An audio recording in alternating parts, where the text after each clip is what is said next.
Certaines personnes, en entrant dans une pièce, n'entendent pas ce qui est dit, mais ce qui ne l'est pas.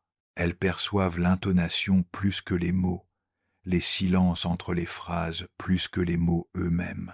Elles remarquent le moindre changement dans les expressions du visage, le tremblement de la voix, l'incertitude dans le regard. Mais cette conscience n'est pas un compliment. Souvent, elle commence par un fardeau, car tout le monde parle, mais tout le monde ne ressent pas. Tout le monde explique, mais tout le monde ne perçoit pas. Selon Carl Jung, il existe un seuil précisément à ce niveau. À mesure que la perception augmente, la liberté n'augmente pas. Au contraire, sans intégration consciente, la perception commence lentement à consumer l'individu de l'intérieur.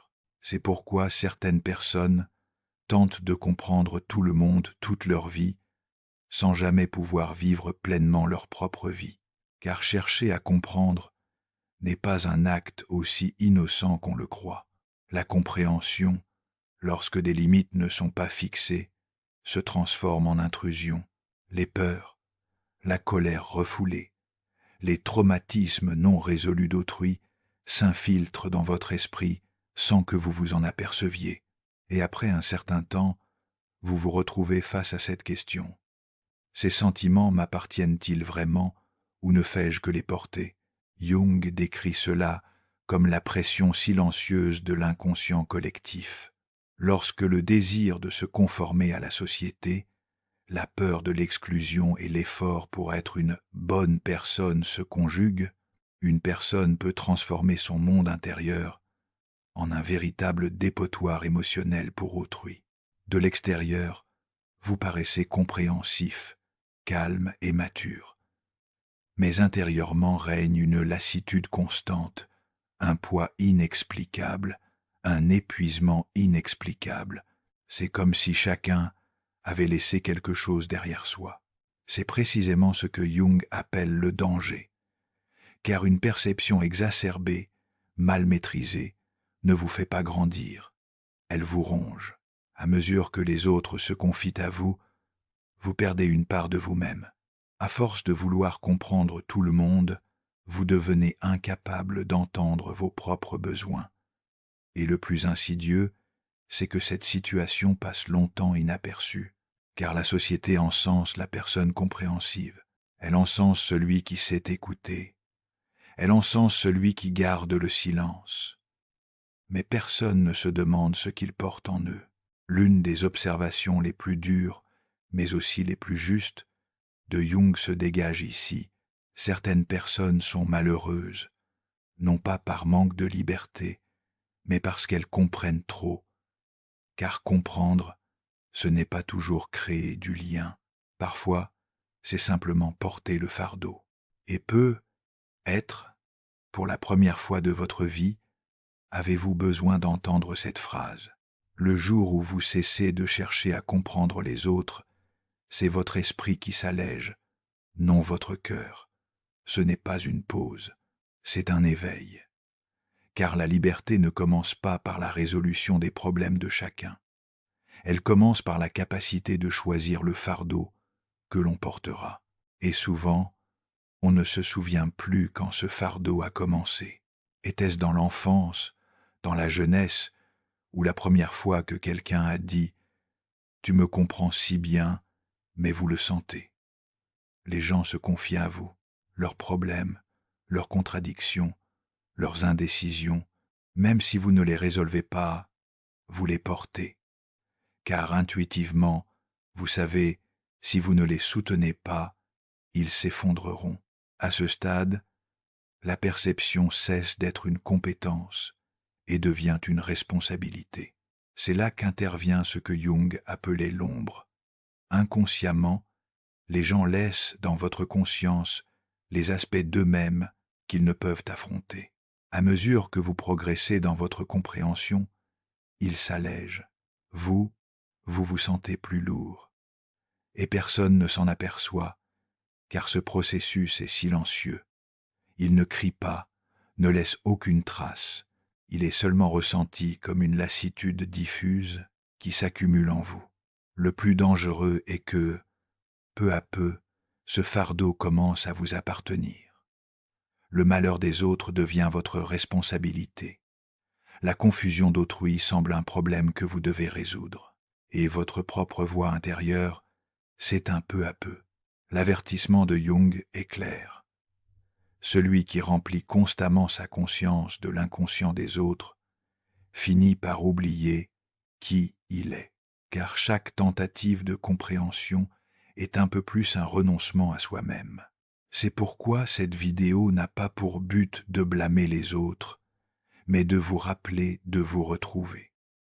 Car la liberté ne commence pas par une meilleure explication des choses. Elle commence au moment où vous réalisez que vous n'avez pas à tout expliquer. Pourquoi l'humanité s'efforce-t-elle constamment de comprendre? Pourquoi cherche-t-on à déchiffrer les sentiments, les pensées et les comportements d'autrui? Selon Carl Jung, il ne s'agit pas simplement de curiosité. Cela puise sa source dans un besoin psychologique bien plus profond. L'esprit humain se façonne au sein de l'inconscient collectif dès la naissance. Autrement dit, nous n'existons pas seulement en tant que nous-mêmes. Nous portons aussi en nous les attentes invisibles du groupe, de la famille, de la société et de la culture auxquelles nous souhaitons appartenir. Dans ce contexte, la compréhension est présentée comme une vertu.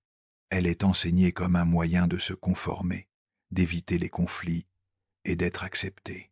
Dès notre plus jeune âge, nous grandissons avec des messages tels que « Sois empathique, comprends les autres et gère ». Cependant, Jung souligne que la compréhension n'est pas toujours un choix conscient. Souvent, c'est un mécanisme de défense, car celui qui cherche à comprendre espère ne pas être exclu. Il craint le rejet. Pour ne pas se sentir seul, il fait de la place aux sentiments des autres, et cet espace ouvert, sans limite, finit par restreindre son propre espace intérieur. Jung observe ce phénomène particulièrement chez les individus intuitifs et très perspicaces. Ces personnes perçoivent rapidement l'atmosphère émotionnelle qui les entoure. Elles remarquent qui est tendu, qui refoule ses émotions, qui fait semblant. Elles perçoivent tout, et cette conscience s'accompagne d'un sens des responsabilités. Si je l'ai vu, je dois le comprendre. Cette pensée est le premier maillon de la chaîne, car ici, la compréhension n'est plus un acte libre. Elle devient une nécessité. En déchiffrant le monde intérieur des autres, une personne se sent en sécurité. Un sentiment de contrôle se développe, une illusion s'installe. Si je comprends tout le monde, personne ne pourra me blesser. Or, selon Jung, c'est une grave erreur, car ce qui blesse une personne, ce n'est pas le chaos qu'elle ne comprend pas, mais l'excès qu'elle porte en elle. Une personne qui cherche constamment à comprendre finit par faire passer ses propres besoins après les siens. Elle refoule sa colère, repousse sa déception et brouille ses propres limites. La société qualifie cette personne de mature, mais Jung affirme que cette maturité peut être illusoire, car la véritable maturité ne consiste pas à absorber toutes les émotions. Il s'agit de savoir distinguer ce qui nous appartient. La culpabilité est une autre source du désir de comprendre. La conviction que je serai égoïste si je ne comprends pas est profondément ancrée chez beaucoup. Par conséquent, les individus consacrent leur énergie mentale à la complexité d'autrui. Jung décrit cela comme un contrat inconscient. Ne me quitte pas et je te comprendrai. Mais le prix de ce contrat est élevé, car, avec le temps, l'individu lie son identité à ce rôle. Être celui qui comprend, qui arrange les choses et qui apaise devient sa raison d'être. Et lorsque ce rôle est ébranlé, un grand vide se crée. Le point essentiel est le suivant. La plupart des gens cherchent à comprendre les autres non pas pour les comprendre véritablement, mais pour se protéger. Et lorsque cet effort passe inaperçu, il devient l'ennemi le plus silencieux de la liberté. Un autre élément que Jung souligne particulièrement à ce sujet est la peur. La personne qui tente de comprendre agit souvent sous l'effet d'une anxiété inconsciente. La peur de perdre le contrôle. Lorsque le comportement humain devient imprévisible, un sentiment de menace surgit. Par conséquent, l'individu tente de réduire l'incertitude en essayant de décrypter l'autre. Il a l'impression que le danger disparaîtra s'il trouve une explication à chaque comportement. Or, selon Jung, il ne s'agit que d'une illusion, car l'âme humaine n'est pas mathématique. Toutes les émotions ne peuvent être déchiffrées. Tous les comportements ne peuvent être intégrés à un cadre logique. Celui qui cherche constamment à comprendre, au lieu d'accepter cette incertitude, se condamne à un état d'hypervigilance auto-infligée. Et avec le temps, cette hypervigilance devient une composante de sa personnalité. Il oublie d'exister, tout simplement. Écouter, ressentir, interpréter, tout devient automatique. Jung décrit cela comme la surexpansion de la conscience. Lorsque la conscience est saturée d'informations, l'équilibre intérieur est perturbé. L'individu paraît sensible au monde extérieur, mais se détache progressivement de son monde intérieur. C'est pourquoi chercher constamment à comprendre autrui n'est pas une vertu. C'est une habitude insidieuse qui, si on n'y prend pas garde, éloigne l'individu de son centre. Une perception aiguisée semble, vue de l'extérieur, un avantage. Alors que la plupart des gens ne perçoivent les événements qu'en surface, vous en percevez la profondeur. Vous ressentez l'intention derrière les mots, l'hésitation dans un regard, la tension dans le silence. Mais selon Carl Jung, c'est précisément là que réside un prix caché. Car plus la perception s'accroît, plus le contenu auquel l'esprit est exposé s'étend. Et ce contenu n'est pas seulement de l'information. Il s'agit d'émotions, de conflits, de désirs refoulés, de peurs non résolues. Une personne dotée d'une perception aiguisée se transforme inconsciemment en une sorte de récepteur psychologique. Chaque vague émotionnelle circulant dans son environnement la frappe en premier. Jung décrit cela comme un affaiblissement des filtres de la conscience. Lorsque ces filtres s'affaiblissent, il devient difficile de distinguer ce qui nous appartient de ce qui vient des autres. Au départ, cela procure un sentiment de supériorité. La pensée « je vois, je comprends » s'installe insidieusement en elle. Cependant, avec le temps, ce sentiment de supériorité devient un lourd fardeau, car l'esprit humain n'est pas illimité. Il ne peut pas tout contenir à la fois. Les émotions refoulées, les conflits non résolus et les vérités évitées lors de la confrontation s'accumulent dans le monde intérieur d'une personne à la perception exacerbée. Cette accumulation se compose souvent de problèmes étrangers à sa propre vie. Les observations cliniques de Jung révèlent fréquemment que les personnes à la perception exacerbée peinent à identifier leurs propres émotions, car leur monde intérieur est imprégné des résidus émotionnels d'autrui.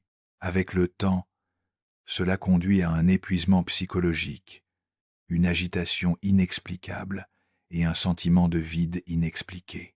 La personne ignore pourquoi elle se sent ainsi, car une grande partie de ce qu'elle ressent ne lui appartient pas. Le prix caché de la perception exacerbée se révèle alors. La personne commence à perdre sa voix intérieure. Ses besoins, ses limites et ses désirs sont relégués au second plan. Jung décrit ce processus comme une invasion de l'inconscient. Lorsque la conscience ne peut se protéger, elle déborde du poids du monde extérieur. Dès lors, la personne vit dans un état d'alerte constant. Son esprit est en alerte permanente, dans chaque environnement, chaque relation, chaque conversation. Elle ne trouve pas le repos, car sa perception ne s'éteint jamais. Cet état d'ouverture constant consomme l'individu de l'intérieur. La société ne s'en aperçoit souvent pas, car une personne à la perception exacerbée paraît généralement harmonieuse, compréhensive et calme.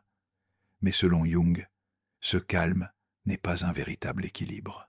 Il résulte d'une surcharge émotionnelle refoulée. À mesure qu'une personne porte le poids émotionnel des autres, elle s'éloigne de son propre centre. Au bout d'un certain temps, les questions commencent à surgir. Qui suis-je? Que ressens-je? Que désire-je? Lorsque les réponses à ces questions deviennent floues, la perception cesse d'être une compétence, mais un prix à payer. Et si ce prix passe inaperçu, il érode progressivement l'intégrité psychologique de la personne. À ce stade, un autre danger, que Jung souligne particulièrement, se profile l'isolement. Avec le temps, l'individu à la perception exacerbée commence à se sentir différent de son entourage. Les conversations semblent superficielles, les relations s'enlisent et les expériences partagées sont insatisfaisantes. Ce détachement n'est pas un choix conscient, c'est une conséquence naturelle de la profondeur de la perception. Cependant, si cette conséquence n'est pas correctement comprise, elle plonge la personne dans la solitude. À mesure qu'elle s'isole, le fardeau s'alourdit, car la perception s'épuise non pas lorsqu'elle n'est pas partagée, mais lorsqu'elle n'est pas encadrée. Selon Jung, il ne s'agit pas ici de réprimer la perception, mais de la structurer. Autrement, la conscience, au lieu de développer l'individu, le consume silencieusement, et cette consommation se fait généralement de manière insidieuse. Il n'y a ni effondrement majeur, ni crise manifeste.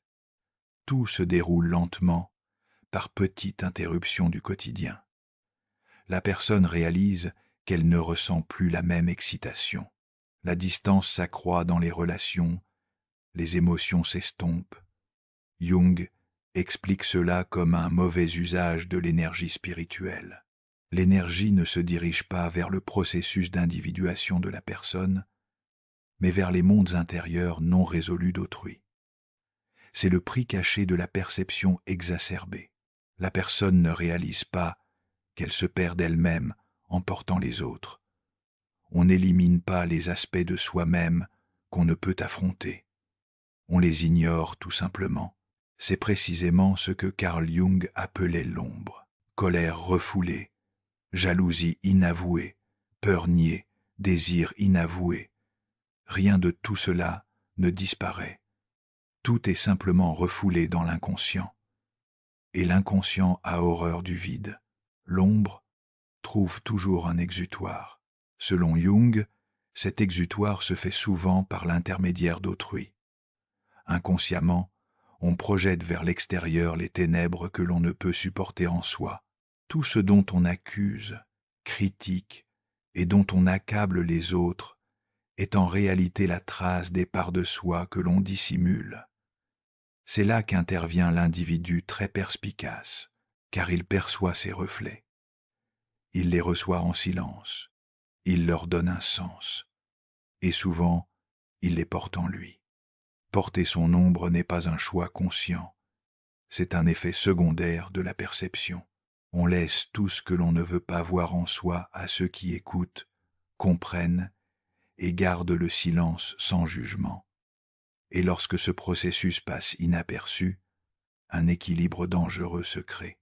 Celui qui se libère de son ombre s'allège, celui qui reçoit l'ombre s'alourdit. Jung perçoit cela comme une injustice psychologique, car lorsque l'obscurité à laquelle une personne doit faire face devient un fardeau pour une autre, aucune des deux ne peut évoluer. L'une continue de fuir, l'autre de la porter.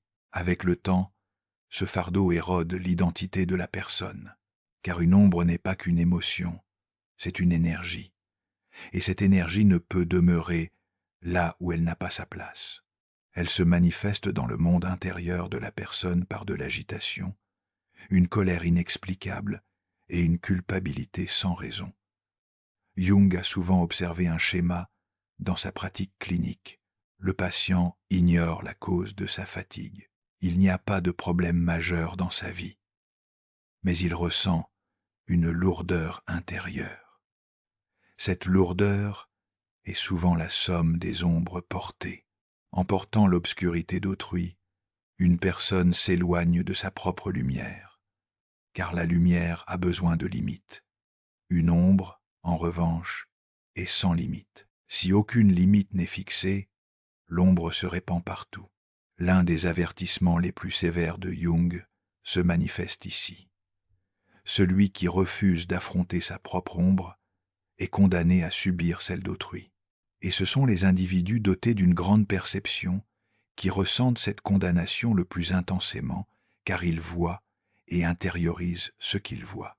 Or, voir ne signifie pas toujours porter son ombre, mais lorsque cette distinction n'est pas faite, la perception cesse d'être un don, elle devient un fardeau, et la personne, sans le savoir, devient le théâtre des luttes intérieures des autres. À ce stade, la plupart des gens se demandent « Et si je ne porte pas cette ombre ?»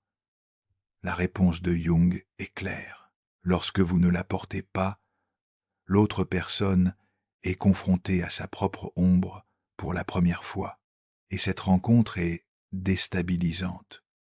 C'est pourquoi certains vous qualifient d'insensible, de froid ou de distant. Pourtant, il ne s'agit pas d'une rupture, mais d'un équilibre. Renvoyer l'ombre n'est pas une attaque, c'est laisser la responsabilité là où elle doit être. Selon Jung, l'individuation commence précisément à ce moment-là. Quand une personne cesse de porter le fardeau des ténèbres d'autrui, elle commence à instaurer son propre ordre intérieur, et cette décision se prend généralement en silence, sans grande déclaration ni confrontation brutale. La personne s'arrête, tout simplement. Elle explique moins, résout moins de problèmes, et s'allège de son fardeau. Et, chose intéressante, une force émerge de ce silence. Ce que Jung appelait la force silencieuse naît de là. La personne, libérée de l'ombre, s'allège. À mesure qu'elle s'allège, sa perception s'éclaircit. Elle peut désormais distinguer ce qui lui appartient de ce qui vient des autres. Cette conscience lui permet de maintenir une distance consciente avec son ombre au lieu de la laisser la dominer. La dissolution de l'identité ne survient pas brutalement. Il n'y a pas de rupture spectaculaire, pas d'effondrement visible de tous. Au contraire, ce processus progresse très insidieusement. La personne continue à travailler, à parler, à rire, à écouter, mais une incertitude grandit en elle. Selon Carl Jung, cette incertitude est le signe d'un éloignement progressif de son centre. Ce danger est plus fréquent chez les personnes qui passent leur temps à comprendre, à rassembler et à servir de médiatrices. Car, avec le temps, ces personnes construisent leur identité non pas à partir de leur propre voix intérieure, mais à partir des besoins d'autrui. Elles ne pensent pas à ce qu'elles ressentent, mais à ce dont les autres ont besoin. Et lorsque cette façon de penser s'installe durablement, la dissolution de l'identité commence. Jung la définit comme l'érosion des frontières du soi. À mesure que ces frontières s'érodent, la distinction entre soi et l'autre s'estompe. La personne devient incapable de distinguer ses propres émotions. Un jour, elle éprouve de la culpabilité sans raison apparente. Le lendemain, une colère inexplicable. Mais la source de ces émotions reste obscure, parce que la plupart de ces identités s'infiltrent à travers le monde intérieur d'autrui. C'est là l'aspect le plus dangereux de la dissolution de l'identité. La personne ne réalise pas qu'elle s'est perdue, car elle reste fonctionnelle. Elle est encore bonne, elle est encore compréhensive. L'avertissement de Jung se fait plus sévère. Plus une personne vit pour les autres, plus son lien avec elle-même s'affaiblit. Et lorsque ce lien s'affaiblit, le moi commence à se remplir de vide. Ces vides sont généralement comblés par les attentes d'autrui. Avec le temps, la personne cesse de se demander « Qui suis-je ?» Elle se demande plutôt « Qu'attendons-nous de moi ?» Cette question est au cœur de la dissolution de l'identité, car l'individu a perdu son repère intérieur. Jung a rencontré de nombreux patients confrontés à cette situation dans sa pratique clinique. Leur point commun: aucune crise majeure ne bouleverse leur vie, mais ils éprouvent un profond sentiment d'absurdité. La personne pense se connaître, mais en réalité, elle ne connaît que son rôle. Le rôle de la compréhension, le rôle de l'apaisement, le rôle du soutien.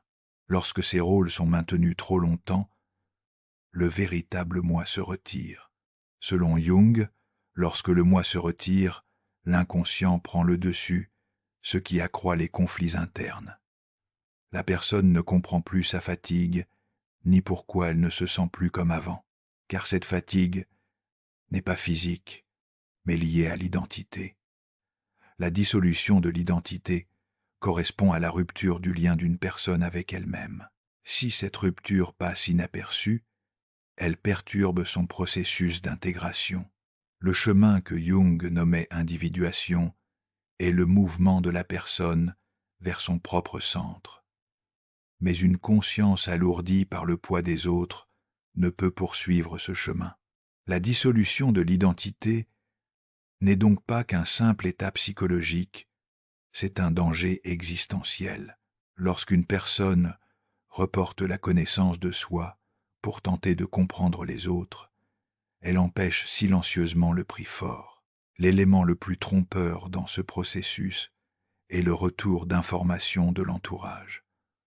On vous fait confiance, on vous croit fort, on vous dit « tu gères tout ». Ces phrases semblent être des marques d'appréciation extérieure. Mais selon Jung, il s'agit d'un renforcement caché qui accélère la dissolution de l'identité, car la personne a le sentiment de n'exister que tant qu'elle maintient ce rôle. Une peur se développe, celle de voir sa valeur diminuer si l'on ne comprend pas, n'écoute pas ou n'assume pas de responsabilité. Cette peur lie le moi à l'approbation d'autrui. La personne n'existe plus pour ce qu'elle est, mais pour sa fonction. Dès lors, l'identité cesse d'être une structure vivante. Elle se transforme en un masque figé. Jung appelle ce masque la persona. La persona est le visage que nous développons pour survivre en société. Mais si la persona vit seule, elle étouffe le moi. C'est là que commence la dernière étape de la dissolution de l'identité. L'individu hésite à se connecter à son monde intérieur, car il devrait se souvenir de qui il est en silence. Par conséquent, il est constamment occupé, constamment préoccupé par les autres, constamment tourné vers le monde extérieur. Pourtant, l'avertissement de Jung est clair. Plus la persona se renforce, plus le moi s'affaiblit. Et lorsque le moi s'affaiblit, l'individu cesse d'être maître de sa propre vie. Il devient le régulateur émotionnel des autres. C'est précisément là le danger silencieux. Dans sa pratique clinique, Carl Jung rencontrait régulièrement un type de personnes, des individus qui, de l'extérieur, paraissaient parfaitement équilibrés, harmonieux et fonctionnels. Pourtant, au fond d'eux-mêmes, ils portaient une lassitude inexplicable. Ces personnes étaient souvent incapables de répondre clairement à la question « Pourquoi est-ce que je me sens ainsi ?» Elles n'avaient pas vécu de traumatisme majeur. Elles n'avaient subi aucune perte importante, aucune crise marquante, ni aucun effondrement visible. Pourtant, un profond malaise les habitait. C'est précisément ce qui attira l'attention de Jung. Le problème n'était pas apparent, mais caché. Au fil des séances, un schéma commun se dessinait. Tous ces patients étaient excessivement accablés par les émotions des autres. Ils étaient les médiateurs de la famille, les piliers des relations, ceux qui portaient le fardeau de tous au travail. Jung n'y voyait pas une coïncidence. Selon lui, c'était le résultat d'une négligence prolongée de l'inconscient. Les patients s'étaient tellement habitués à comprendre les autres qu'ils s'étaient coupés de leur propre monde intérieur. Une phrase revient fréquemment dans les notes cliniques de Jung. Ils ne parviennent pas à se connecter à leurs propres émotions. Il ne s'agit pas d'une absence d'émotion, mais plutôt d'une inversion d'une émotivité excessive. La personne ressent tant de choses qu'elle ne parvient plus à distinguer celles qui lui appartiennent. À ce stade, Jung interroge la direction de la perception. La perception est-elle tournée vers l'extérieur ou vers l'intérieur? Si elle est constamment dirigée vers le monde extérieur, la conscience néglige sa fonction de régulation interne. Selon Jung, cette négligence engendre des conséquences psychologiques à long terme. Dans ses observations cliniques, ces conséquences se manifestent de différentes manières. Certains patients se plaignent de fatigue chronique. D'autres éprouvent un sentiment de culpabilité irrationnelle. D'autres encore vivent dans un état d'agitation constant sans pouvoir en expliquer la raison. Lorsque Jung examine ces symptômes individuellement, il en perçoit une cause commune. La personne a suspendu son processus d'individuation, car l'individuation exige un courage intérieur. Or, ces personnes vivent sous le poids d'une responsabilité envers autrui. Réguler, interpréter et porter les autres est devenu leur mode de vie. Le point que Jung souligne le plus en clinique est le suivant. Il ne faut pas confondre le maintien de l'équilibre émotionnel d'autrui avec le maintien de son propre équilibre mental. Bien que ces deux processus soient similaires, ils ne sont pas identiques. En clinique, Jung n'offre généralement pas de solution directe à ses patients. Il les aide plutôt à prendre conscience de leurs émotions. Il leur pose régulièrement la question « Ce sentiment vous appartient-il » car, selon Jung, la guérison ne commence pas par la suppression des émotions, mais par leur remise à leur juste place. Les observations cliniques montrent que le besoin le plus important des personnes dotées d'une grande perception n'est pas la limitation, mais la capacité de discernement. Une conscience incapable de discernement s'encombre. Une conscience encombrée, avec le temps, perd son centre. Le travail clinique de Jung révèle clairement que tenter de comprendre autrui n'est pas une démarche anodine. La compréhension, lorsqu'elle n'est pas consciente, est un processus silencieux qui éloigne la personne d'elle-même. Et ce processus, s'il passe inaperçu, peut se prolonger pendant des années. L'observation clinique de Jung est sans équivoque. Parfois, une personne est épuisée non pas parce qu'elle est malade, mais parce qu'elle porte un fardeau trop lourd. Un autre détail auquel Jung prêtait une attention particulière à la clinique était la façon dont les patients parlaient. Lorsqu'ils parlaient d'eux-mêmes, leurs phrases étaient courtes et vagues. Mais lorsqu'ils décrivaient les autres, ils étaient extrêmement précis. Ils pouvaient expliquer longuement qui ressentaient quoi, pourquoi ils agissaient ainsi et dans quelles circonstances ils avaient été blessés. Jung associait cette situation à l'orientation de l'inconscient. Lorsque l'esprit conscient scrute constamment le monde extérieur, le monde intérieur se tait. Et ce silence n'est pas la paix, c'est le détachement. Lorsqu'une personne devient incapable de raconter sa propre histoire, elle se perd dans celle des autres. Cliniquement, c'est l'un des indicateurs les plus clairs d'un retrait de soi. À ce stade, Jung suggérait à ses patients un exercice simple mais puissant.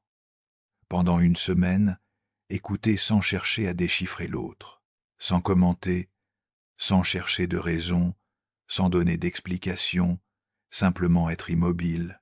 Pour beaucoup de patients, cet exercice était étonnamment difficile, car tenter de comprendre était devenu leur mécanisme de défense automatique.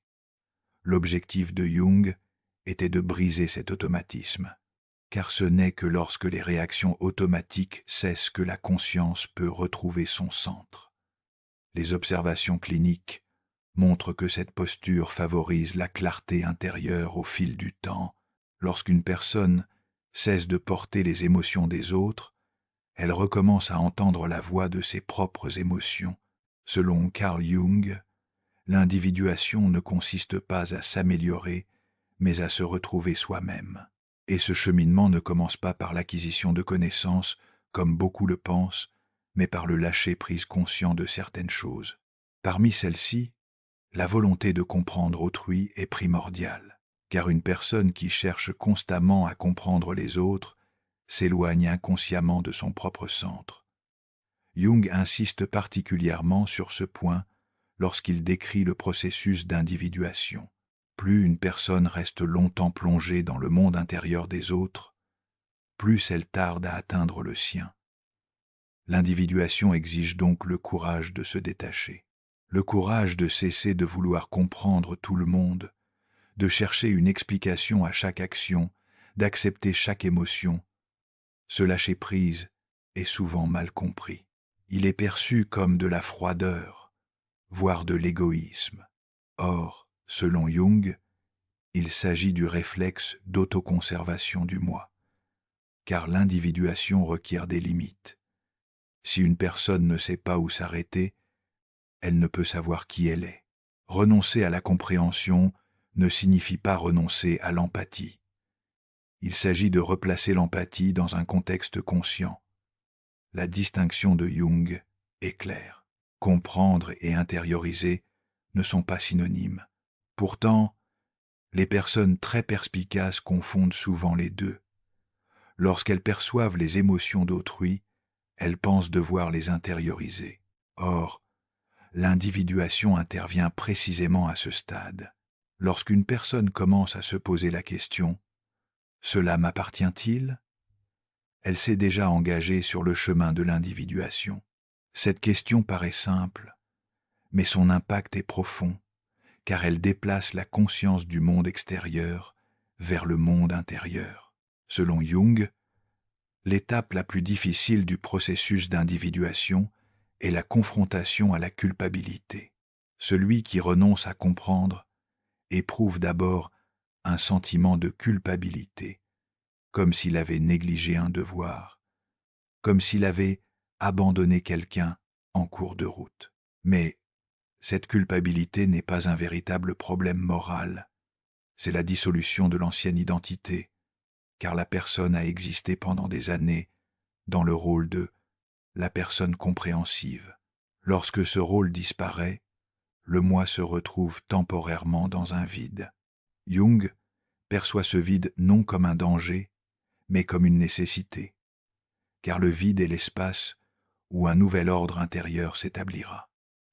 L'individuation s'approfondit ici. La personne commence à se connecter non plus aux attentes des autres, mais à sa propre voix intérieure. Elle prend conscience de ce qu'elle ressent, de ce qu'elle ne veut pas et de ce qu'elle ne peut tolérer. Cette prise de conscience est parfois déstabilisante, car l'individu se confronte à des limites qu'il a refoulées pendant des années.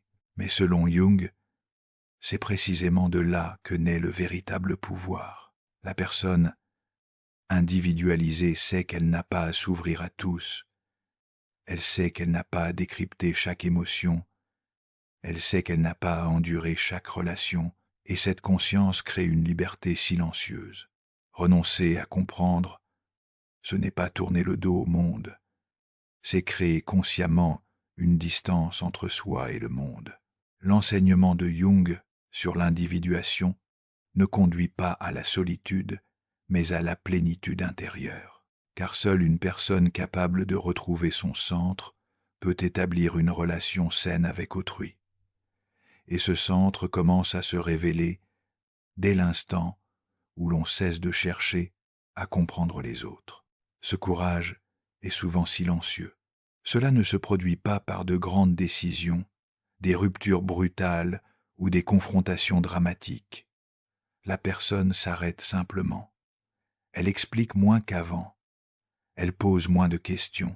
Elle ne cherche plus autant à comprendre. Et c'est précisément dans cette attitude qu'elle prend conscience d'une pression subtile émanant de son environnement. Selon Jung, cette pression est la résistance de l'inconscient collectif, car la personne individualisée transgresse les règles invisibles du groupe. Lorsqu'une personne se retire de son rôle de gestionnaire et de compréhensif envers tous, le système s'effondre. C'est pourquoi une personne qui s'engage sur la voie de l'individuation est souvent accusée d'avoir changé temporairement. Pourtant, ce n'est pas la personne qui change, mais la conscience qui ne réagit plus automatiquement. Jung établit une distinction importante à ce stade: solitude et isolement. Une personne qui renonce à la compréhension se croit d'abord seule, car les espaces qu'elle occupait sont désormais vides. Mais ce vide n'est pas un manque, c'est une purification. Avec le temps, cet isolement se transforme en résilience intérieure. La personne prend conscience de sa capacité à exister par elle-même, sans se laisser emporter par le flot émotionnel des autres. C'est là que l'individuation s'approfondit. Elle ne se définit plus par les rôles que les autres lui imposent, mais par la clarté qui émane de son fort intérieur. Et cette clarté n'est pas le prix à payer pour renoncer à la compréhension. Elle en est la récompense. Lorsque le processus d'individuation débute dans le monde intérieur, ses effets se répercutent inévitablement sur l'environnement social. La personne semble identique, mais son comportement a changé. Elle donne moins d'explications, se défend moins et éprouve moins le besoin de faire ses preuves.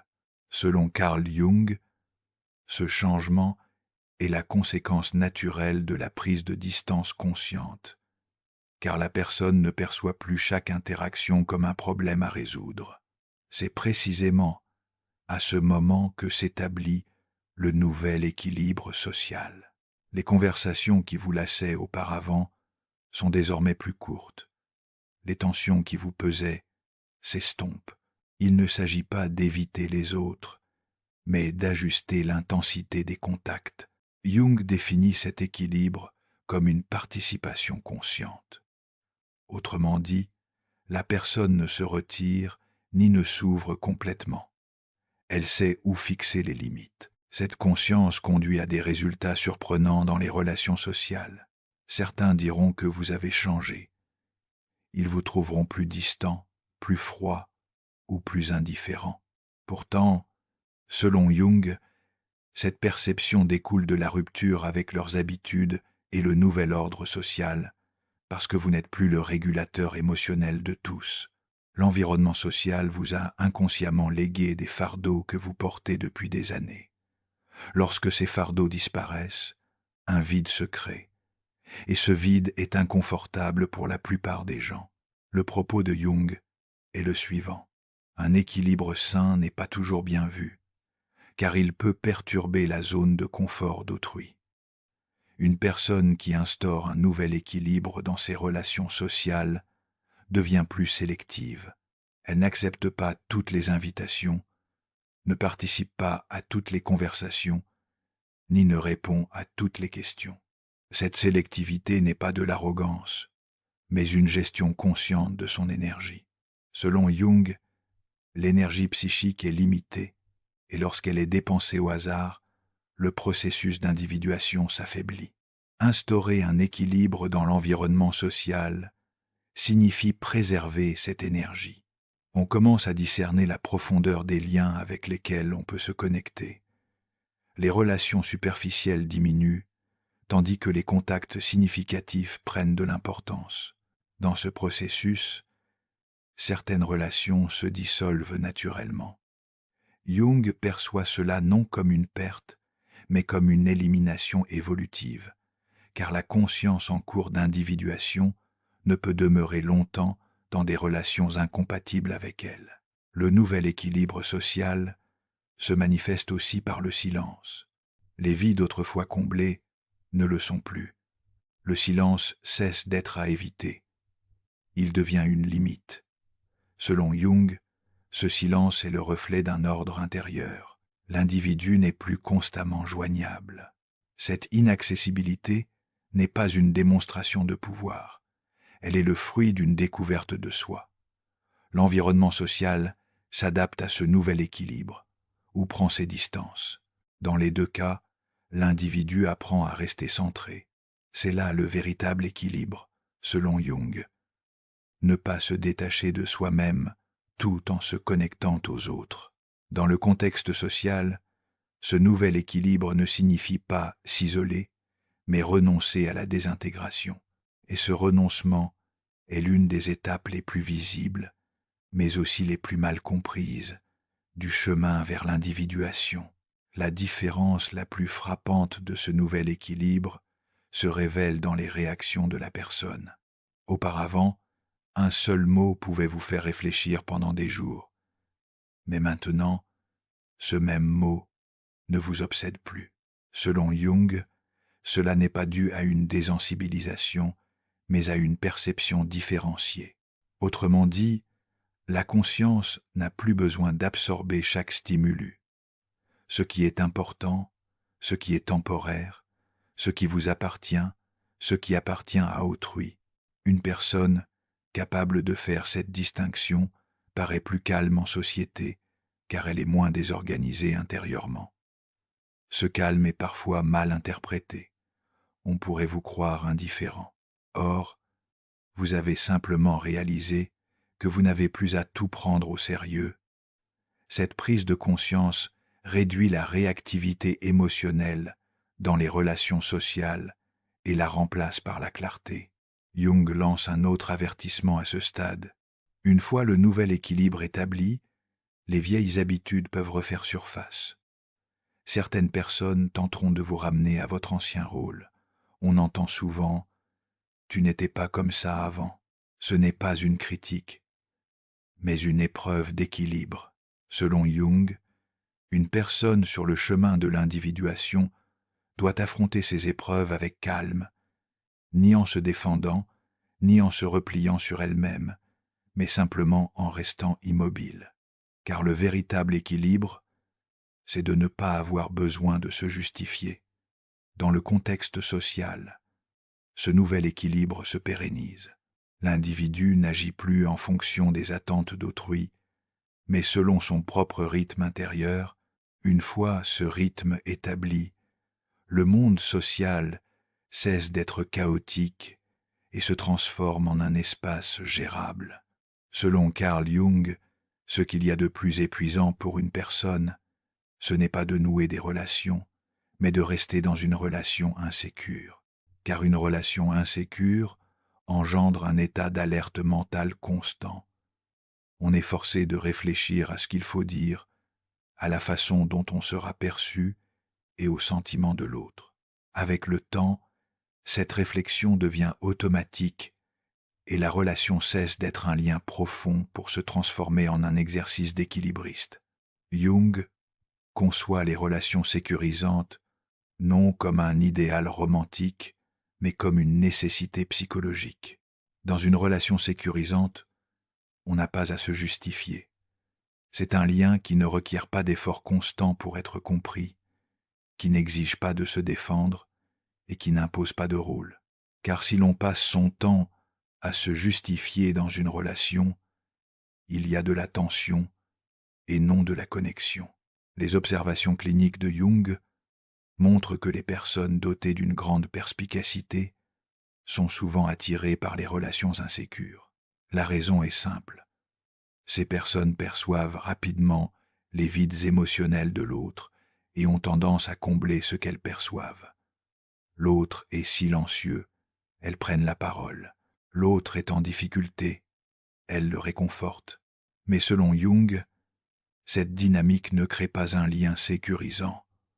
Au contraire, elle engendre un fardeau unilatéral. Le critère d'une relation sécurisante apparaît alors clairement. Les deux partenaires peuvent-ils assumer leur propre charge émotionnelle? Si la réponse est non, la relation devient épuisante pour l'un des deux au fil du temps.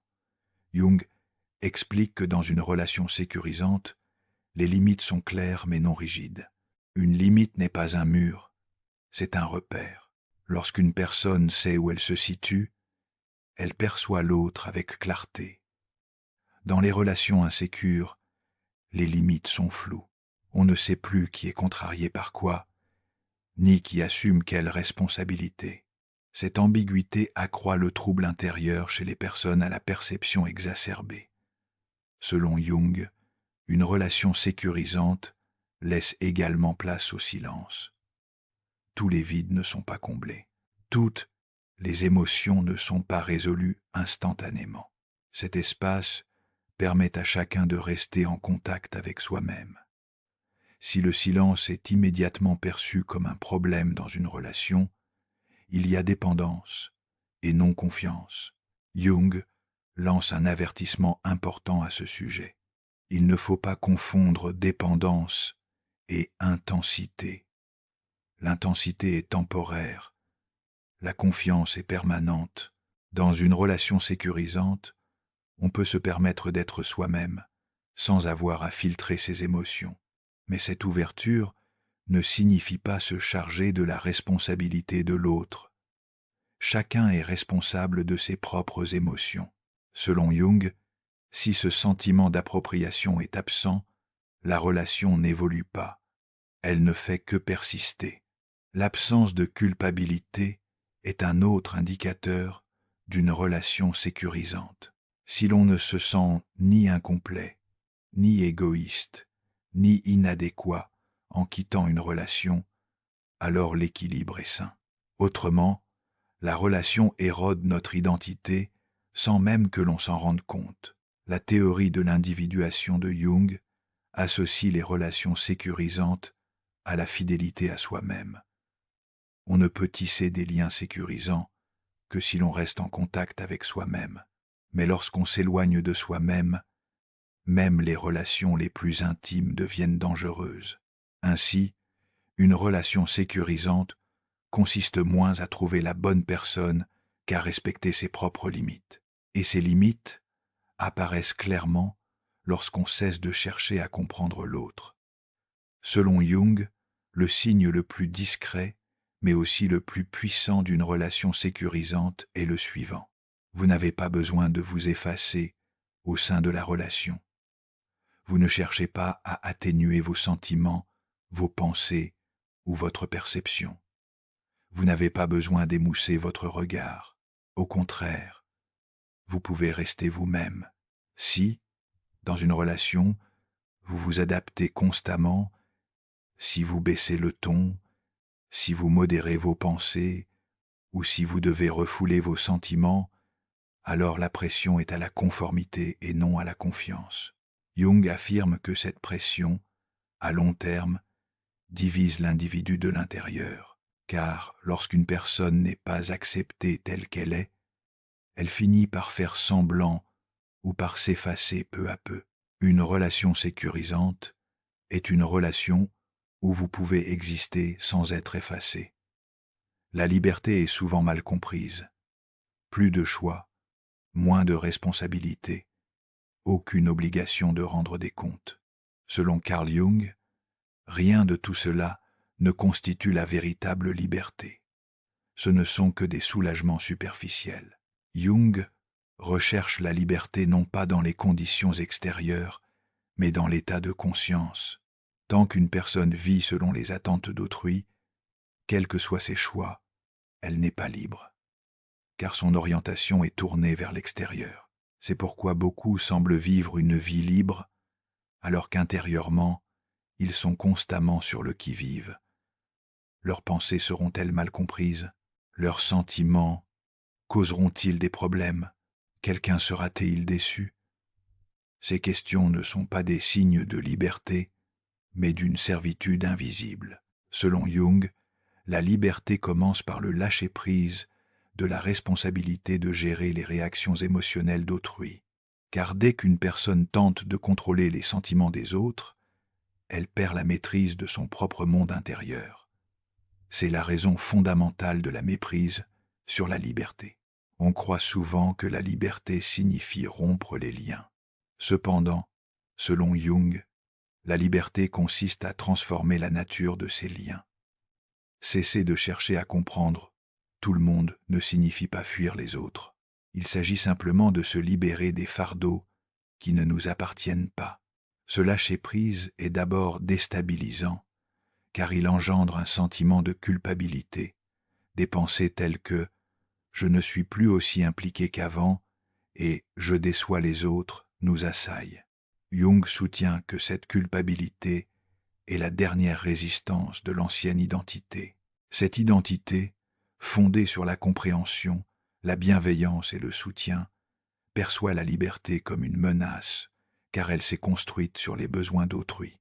La liberté étant souvent mal comprise, cette période de transition est fréquemment confondue avec la solitude. Lorsqu'une personne explique moins, intervient moins et comprend moins, elle a l'impression de se retirer de son environnement. Or, d'après Jung, il ne s'agit pas d'un retrait, mais d'un retour au centre. La liberté ne consiste pas à maintenir la même distance émotionnelle avec chacun. Être proche de certains, superficiel avec d'autres et distante avec d'autres encore, cette sélectivité est la manifestation concrète de la liberté. Jung souligne également que la liberté ne consiste pas à partager toutes ses émotions, le partage n'a de sens qu'à travers des limites. Sans limite, le partage devient désintégration. Lorsqu'une personne cesse de chercher à comprendre les autres, elle commence à reconnaître plus clairement ses propres émotions, ce qu'elle désire, ce qu'elle ne désire pas, ce qu'elle ne peut tolérer. Cette clarté est parfois brutale, car elle confronte les malaises refoulés pendant des années. Mais selon Jung, cette confrontation n'est pas le prix de la liberté, elle est la liberté elle-même. Lorsque la liberté est mal comprise, une personne devient soit excessivement détachée, soit incapable de se détacher. La voie que propose Jung est celle du juste milieu, ni tout porter, ni tout rejeter, mais simplement discerner. Quelle émotion m'appartient, laquelle ne m'appartient pas, quel fardeau m'incombe, lequel ne m'incombe pas. Lorsque cette capacité de discernement se développe, la liberté cesse d'être une idée. Elle devient une posture, et cette posture, vue de l'extérieur, est silencieuse. Mais intérieurement, elle ouvre un vaste espace, car la liberté ne s'acquiert pas en criant, mais en se libérant de ses fardeaux. Selon Jung, la plus grande méprise sur la liberté est de la confondre avec le confort. Or, la liberté n'apporte pas toujours le confort.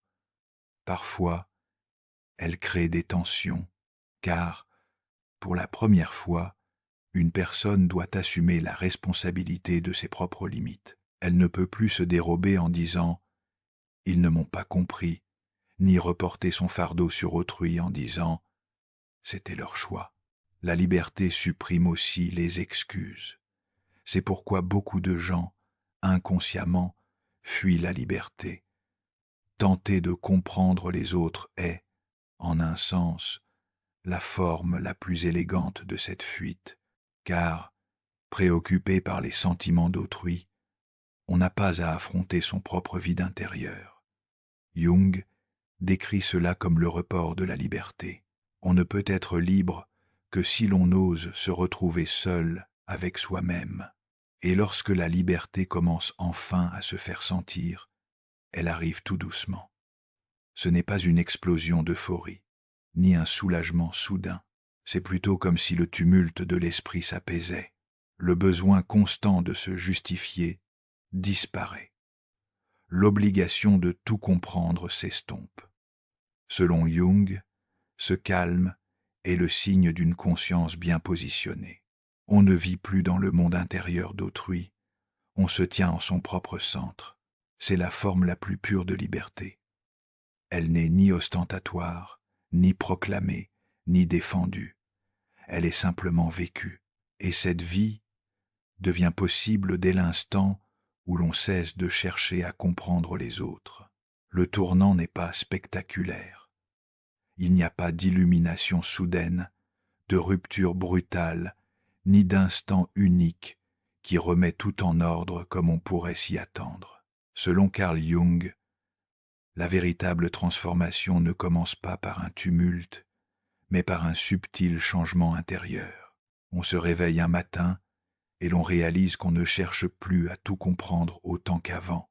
Ce n'est pas une décision consciente, mais plutôt une attitude naturelle qui fait suite à une lassitude intérieure.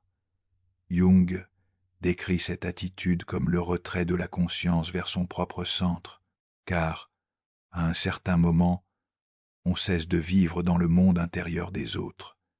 C'est précisément là que réside le tournant. La perception reste forte, l'intuition est toujours active, la conscience n'est pas perdue, mais on n'absorbe plus tout. On commence à discerner ce qu'il faut conserver et ce qu'il faut laisser aller. Ce discernement est le seuil le plus crucial du processus d'individuation.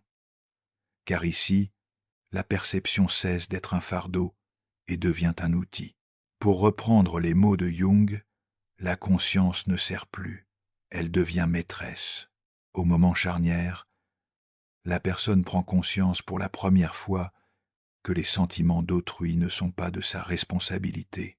Cette prise de conscience est d'abord brutale, car il devient évident que le fardeau porté pendant des années a façonné son identité. L'individu se retrouve alors confronté à la question « Si je ne porte plus ce fardeau, qui suis-je » Selon Jung, cette question est une étape inévitable de la transformation, car sans dissoudre l'ancien moi, un nouvel équilibre ne peut être atteint. Au moment de la transformation, la culpabilité réapparaît, mais moins intense. La personne ressent de la culpabilité sans pour autant y céder, signe que sa conscience se renforce. Jung définit ce stade comme le développement de la capacité à ne pas s'identifier à ses émotions. Autrement dit, on peut observer ce que l'on ressent sans s'y soumettre.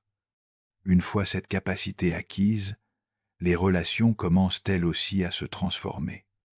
Certaines personnes prennent leur distance discrètement, d'autres testent vos limites, tandis que d'autres encore s'adaptent à votre nouvelle personnalité. Selon Jung, aucune de ces réactions n'est fortuite. Le moment de la transformation est celui où les anciens contrats avec l'environnement prennent fin. La personne n'est plus accessible à tous. Ils ne sont pas disposés à ressentir toutes les émotions. Et cette sélectivité n'isole pas la personne. Elle clarifie les choses. Le signe le plus évident de ce point de transformation est le calme intérieur. La vie semble identique de l'extérieur, mais un grand espace s'est ouvert en soi. L'esprit est moins agité qu'auparavant. Le besoin constant d'analyser, d'expliquer et de comprendre les choses s'atténue. Selon Jung, c'est le retour de l'énergie spirituelle à sa juste place. L'énergie ne se dirige plus vers les problèmes non résolus des autres, mais vers sa propre intégration. À ce stade, l'individu entre en contact avec lui-même pour la première fois. Il ne sait peut-être pas ce qu'il veut, mais il sait clairement ce qu'il ne veut pas. Cette clarté est le fondement de la transformation, car, selon Jung, l'individuation ne consiste pas à tout savoir, mais à rester fidèle à soi-même. Le point de transformation commence le jour où l'on cesse d'essayer de comprendre les autres. Mais ce jour n'est pas inscrit sur un calendrier. Il arrive avec une évolution silencieuse de la conscience en soi, et une fois qu'il est arrivé, il n'y a pas de retour en arrière. À ce stade, Jung insiste particulièrement sur un autre point. Une personne ayant atteint le point de transformation ne ressent plus le besoin de se justifier autant qu'auparavant. Elle ne se sent plus obligée de décrire ce qu'elle vit, de se défendre ou de justifier ses décisions, car la conscience ne dépend plus d'une validation extérieure. Ce silence est souvent mal compris. Alors que l'on attend une explication, on choisit de se taire.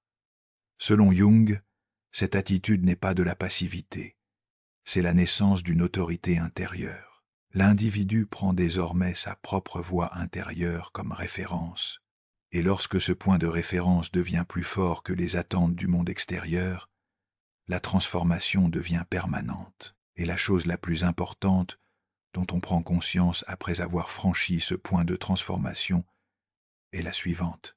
La vie ne devient pas plus difficile, elle devient plus simple. Les problèmes ne disparaissent pas, mais le chaos diminue. Jung décrit cela comme la centralisation de l'énergie psychique. Lorsque l'énergie n'est pas dispersée, on ressent moins, mais plus clairement. Les conflits relationnels diminuent, les décisions sont prises plus rapidement et les conflits intérieurs durent moins longtemps, car la personne ne cherche plus à tout résoudre. Ils n'assument la responsabilité que de ce qui leur appartient. Ce discernement est le véritable fruit de la transformation. Lorsqu'une personne cesse de chercher à comprendre autrui, elle ne se coupe pas du monde. Pour la première fois, elle participe pleinement à sa propre vie. La force tranquille est imperceptible de l'extérieur. Elle n'est pas ostentatoire, ne se vante pas et ne cherche pas à attirer l'attention. Selon Carl Jung, la véritable force naît d'une conscience qui n'a plus besoin de faire ses preuves. Lorsqu'une personne cesse de chercher à comprendre autrui, un grand vide se creuse en elle. Mais ce vide n'est pas une carence. C'est l'espace laissé vacant par des années de fardeau porté. C'est précisément là que la force tranquille émerge, car la personne n'est plus dispersée. Elle ne se précipite plus sur chaque émotion, ne tente plus de résoudre chaque tension, ni ne porte le chaos sur ses épaules. C'est là le point culminant de l'enseignement de l'individuation de Jung. La personne qui parvient à rester centrée est la plus forte. Cette force ne provient pas du contrôle d'autrui, mais de la capacité à se maîtriser soi-même. Une personne dotée d'une force tranquille sait qu'elle n'a plus besoin d'être comprise. La possibilité d'être incomprise ne la paralyse pas, car elle n'a pas abandonné son identité au regard des autres. Selon Jung, c'est l'indicateur le plus clair de la maturité spirituelle.